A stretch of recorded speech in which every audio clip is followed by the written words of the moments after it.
കോൺഗ്രസ് പാർട്ടിയിലെ തലമൂത്ത നേതാവായിട്ടും കഴിഞ്ഞ ഉമ്മൻചാണ്ടി സർക്കാരിന്റെ ഭരണകാലത്ത് ആഭ്യന്തരമന്ത്രിയും ഒന്നാം പിണറായി സർക്കാരിന്റെ പ്രതിപക്ഷ നേതാവുമായിരുന്നിട്ടും ഹൈക്കമാൻഡിൽ അത്രയേറെ പിടിപാടുകൾ ഉണ്ടായിട്ടും തന്റെ കരിയറിൽ മുഖ്യമന്ത്രിയാകാനുള്ള ഏറ്റവും അവസാനത്തെ അവസരമായിട്ടും മുഖ്യമന്ത്രി കസേര നഷ്ടമായ നേതാവാണ് രമേശ് ചെന്നിത്തല.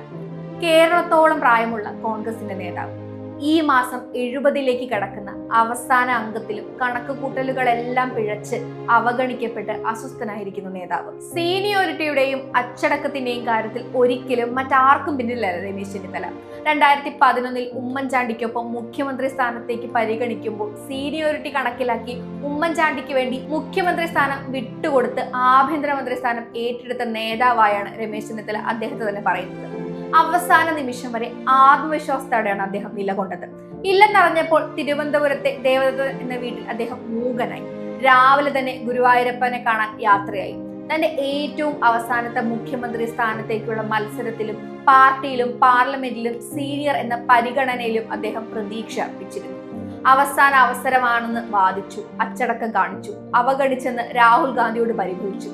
നിയമസഭാ കക്ഷിയോഗത്തിൽ നിന്ന് പങ്കെടുക്കാതെ മാറി. പാർട്ടിയുടെ തന്റെ സീനിയോറിറ്റിയോടുള്ള വിവേചനത്തിന്റെ അടുത്ത നീക്കമായി MLA സ്ഥാനം രാജിവെക്കാൻ അദ്ദേഹം തീരുമാനിച്ചതായി റിപ്പോർട്ടുകൾ വരെ വന്നു. മന്ത്രിസഭയിൽ ഉണ്ടാകില്ല എന്ന കടുംപിടുത്തം അദ്ദേഹം മുന്നോട്ട് വെച്ചിരുന്നു. എന്നാൽ മന്ത്രിസഭയിൽ ഉണ്ടാകണമെങ്കിൽ ആഭ്യന്തര വകുപ്പ് തനിക്ക് വേണമെന്ന രീതിയിൽ അദ്ദേഹത്തിന്റെ ആവശ്യം പുറത്തു വന്നിരിക്കുകയാണ്. ഒപ്പം തന്റെ പ്രിയപ്പെട്ട അനുയായി ജോസഫ് വാഴക്കനെ KPCC പ്രസിഡന്റ് ആക്കണമെന്ന ആവശ്യവും അദ്ദേഹം മുന്നോട്ട് വെക്കുന്നുണ്ട്. ഇതൊരു പക്ഷേ പാർട്ടിക്കുള്ളിൽ വളരെ വലിയ ആഭ്യന്തര പ്രശ്നങ്ങളിലേക്ക് നയിക്കാം.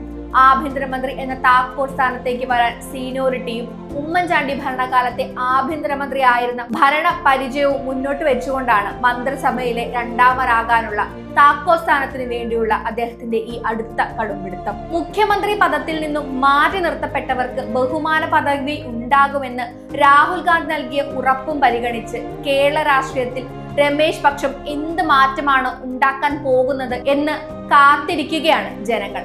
മന്ത്രിപദത്തിനായുള്ള KC പക്ഷത്തിന്റെയും ഘടക കക്ഷികളുടെയും എല്ലാം ഒരുമിച്ചുള്ള നീക്കമുണ്ടാകുമ്പോൾ കേരളം മറ്റൊരു കോൺഗ്രസ് പിളർപ്പിലേക്ക് പോകുമോ അല്ലയോ, സീനിയർ രമേശ് ചെന്നിത്തലയുടെ സ്ഥാനം എവിടെ ആയിരിക്കും എന്നൊക്കെയുള്ള ആകാംക്ഷയിലാണ് പൊതുജനവും.